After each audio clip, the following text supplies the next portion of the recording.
গফরগাঁওয়ে ঘুষের টাকা না পেয়ে কৃষকের 4টি গরু ছিনিয়ে নিল বিএনপি নেতা।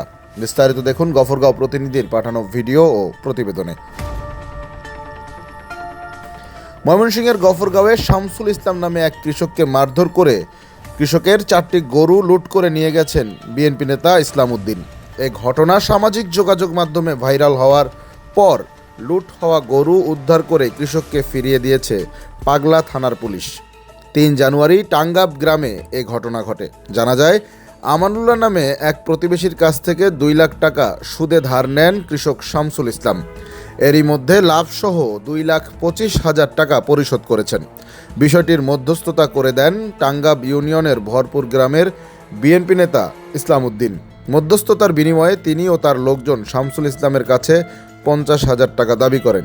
দাবি করা টাকা না পেয়ে শুক্রবার 11টার দিকে ইসলাম উদ্দিনের নেতৃত্বে ভুক্তভোগী কৃষকের বাড়ি থেকে 4টি গরু নিয়ে যান তার লোকজন। একই সঙ্গে শামসুল ইসলামকে হুমকি দিয়ে যান। গোপনে এক প্রতিবেশী বিষয়টি ভিডিও করে ফেসবুকে শেয়ার করেন। এরপরই পুলিশ গরুগুলো উদ্ধার করে কৃষককে ফিরিয়ে দেন। এ বিষয়ে কৃষক শামসুল ইসলাম বলেন, পাগলা থানা পুলিশের তৎপরতায় 4টি গরু ফেরত পেয়েছি। পাগলা থানার ওসি মোহাম্মদ ফেরদৌস আলম বলেন, শামসুল ইসলামের লুট হওয়া 4টি গরু উদ্ধার করে তাকে ফেরত দেওয়া হয়েছে। ভুক্তভোগী মামলা করলে প্রয়োজনীয় ব্যবস্থা নেওয়া হবে। ময়মনসিংহ দক্ষিণ জেলা বিএনপির সদস্য সচিব রকনুজ্জামান সরকার এ ব্যাপারে বলেন, ভিডিওটা আমরা দেখা মাত্রই পুলিশকে যথাযথ ব্যবস্থা নেওয়ার অনুরোধ করি। সেই অনুযায়ী পুলিশ গরুগুলো উদ্ধার করে দিয়েছে। অভিযুক্তদের দলীয় কোনো পদ নেই, তাই বহিষ্কার করার মতো অবস্থাতেও তারা নেই।